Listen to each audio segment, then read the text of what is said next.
Welcome to A Pleasant Solution, Embracing an Organized Life.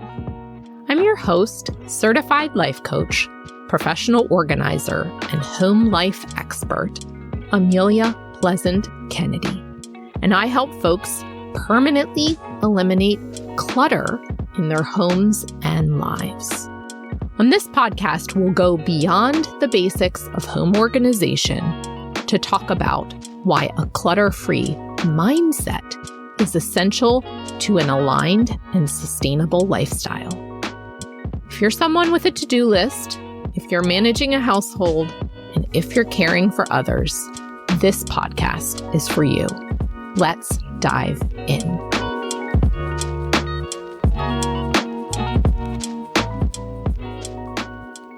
Welcome to episode 34, The Power of Done.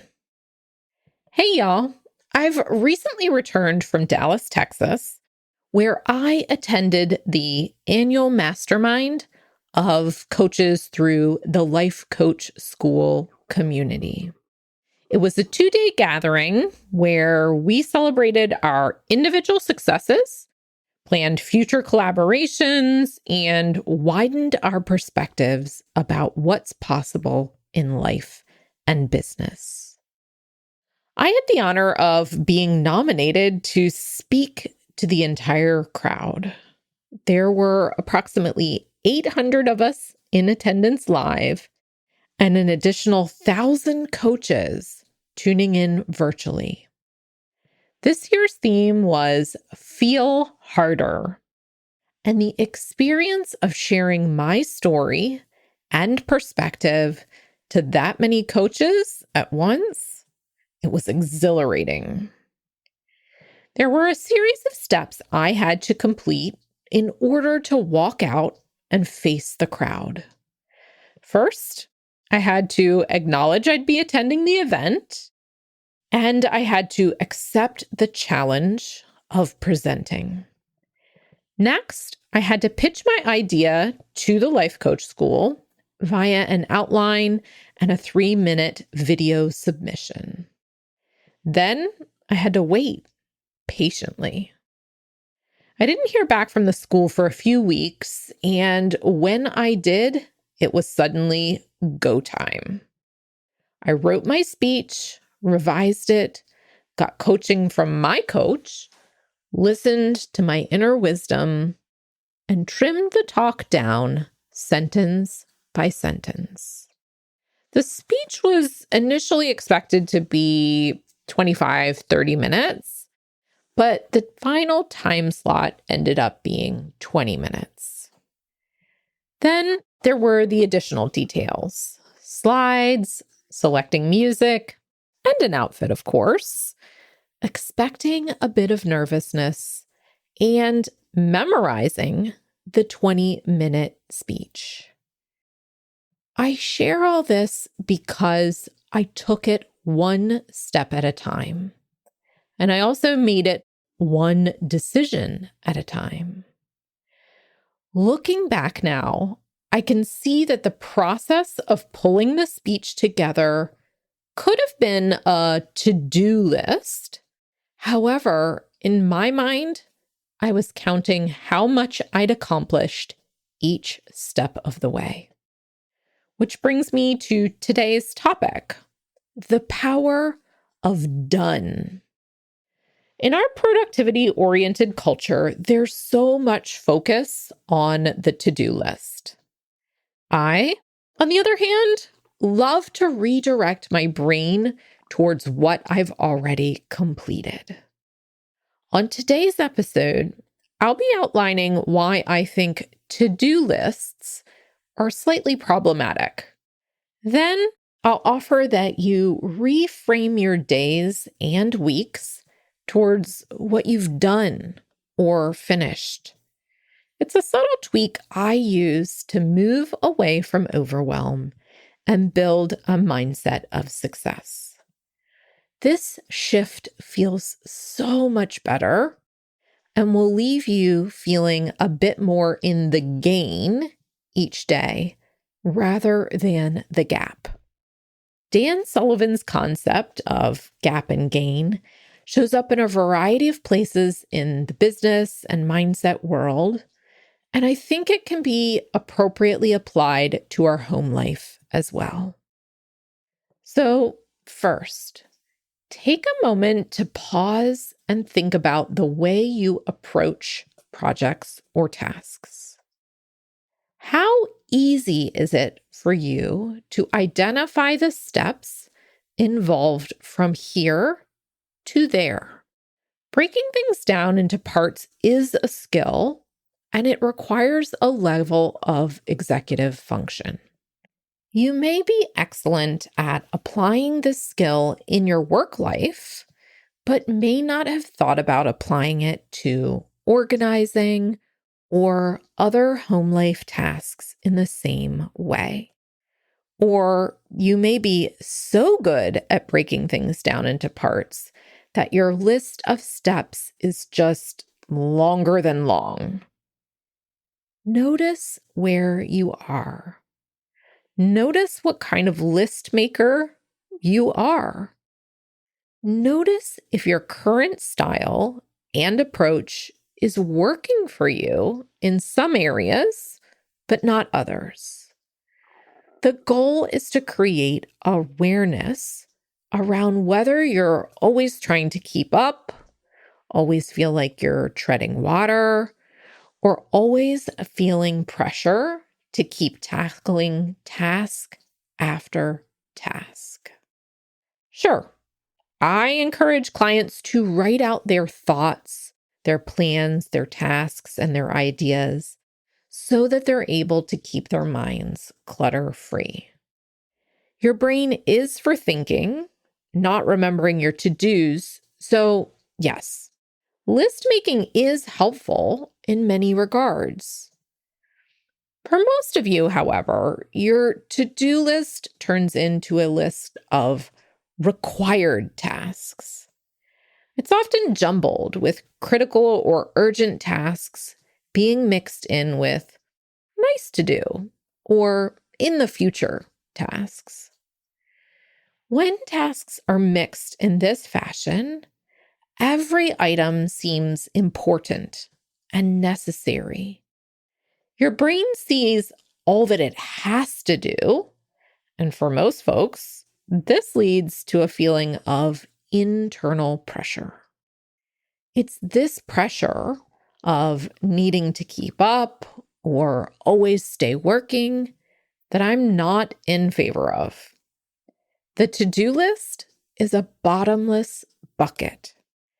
It refills each and every day. It's sneaky. It's like when you finally fall asleep at night, little ideas line up at the front of your mind, waiting for you to wake up. The cycle of to-dos begins again with the steady march out of your mind and on to paper. Again, the to-do list is bottomless. There is no end. There's no destination. It won't stop until you decide that you've done enough. I hear the impact all around me. Folks tell me they're busy, they don't have enough time, and that they feel like they're barely keeping their heads above water. The to-do list tricks you into thinking that someday maybe you'll reach a place where all the tasks are complete and your inbox will reach zero. It's a trap, and it's messing with your self-worth. I hear things like, I could do more. If I were more productive, more organized. Getting more done just gets more done. It doesn't make you more worthy, nor does it make you more whole. You're 100% worthy and whole the moment you wake up each morning.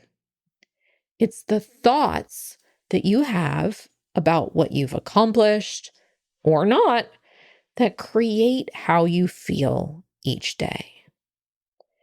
which is why I much prefer keeping track of my tasks with a done list.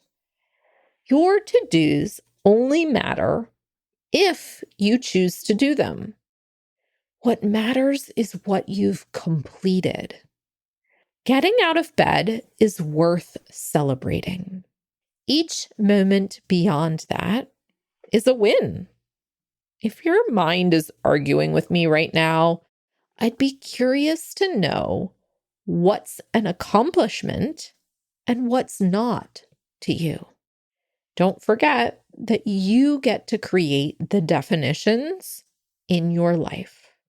Take a moment to consider what feeling comes up in your body when you look at the list of what's still outstanding or left to do on your list.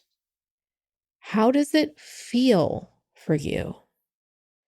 Humans are excellent at overestimating how much they can realistically accomplish each day.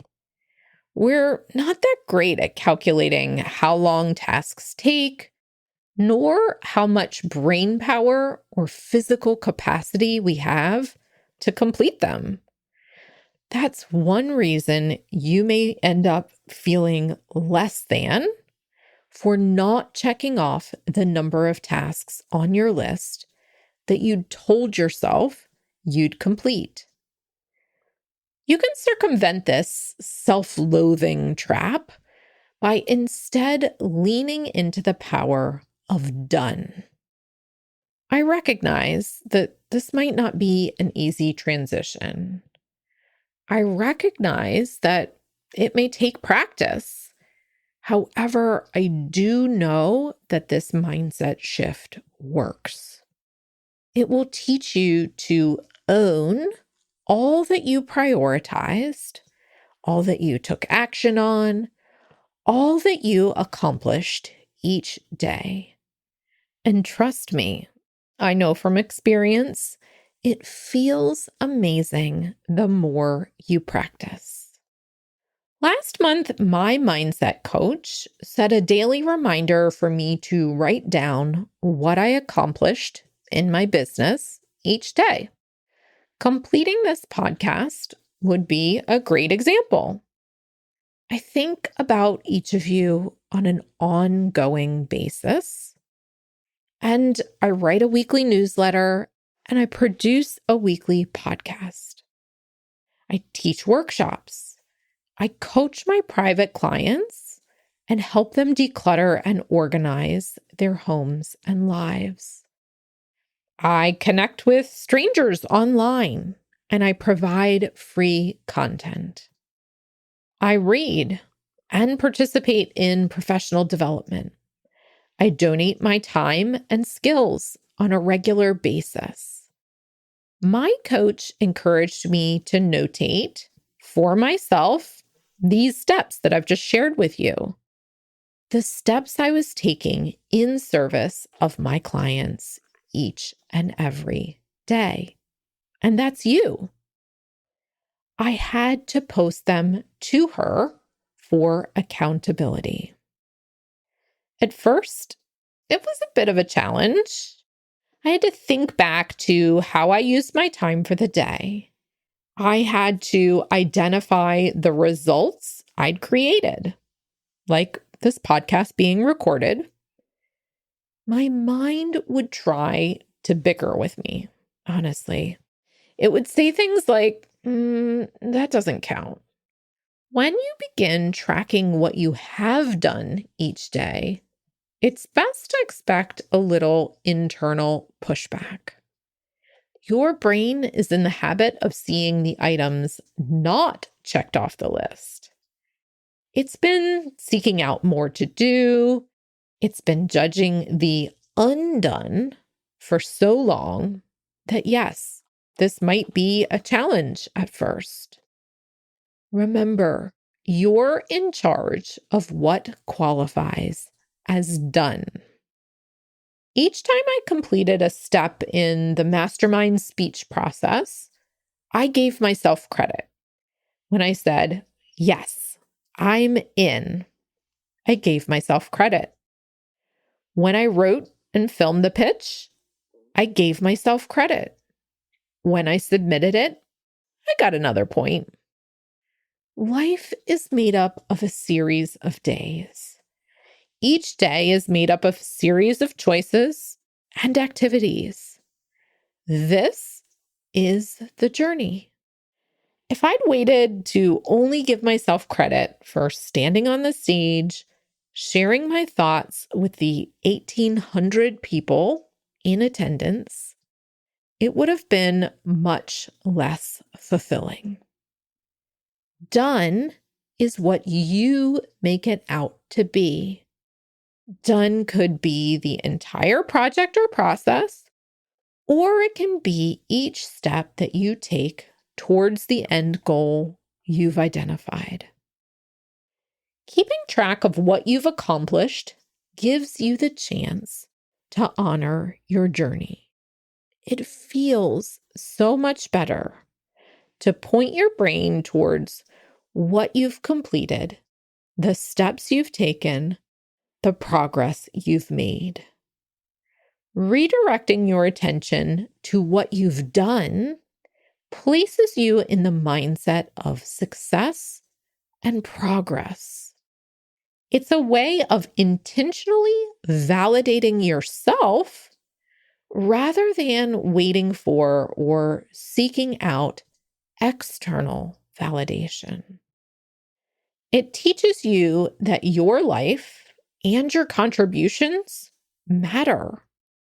The to-do list, on the other hand, keeps us always striving and feeling like we've never done enough, that we're not enough, that we're only valued for our ability to tick tasks off the list, not for the impact of those completed tasks. It's a never-ending game that leaves me, in particular, feeling like I'm trying to reach the horizon, which inevitably moves further and further away. Done, on the other hand, feels powerful.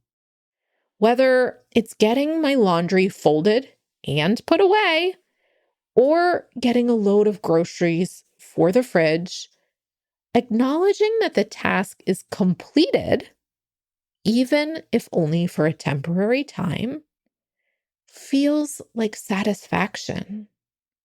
I literally stop and breathe it in. A parallel analogy for the power of done is the glass half full. It's a conscious mindset shift that reminds me that 2 or 3 completed tasks are way more valuable than the 14 items that remain outstanding. That's it for this week, y'all. I'm going to consider this podcast, our time together today, done. It feels amazing to have connected with you and offered just this one tidbit. You're more organized than you think, and implementing this one perspective shift will lighten your mental load one completed task at a time. Talk to y'all soon. Hey, y'all. I'd be honored if you'd take 3 minutes to leave a review of this podcast. Your time is precious, and by leaving a review, a pleasant solution will reach more listeners and lives.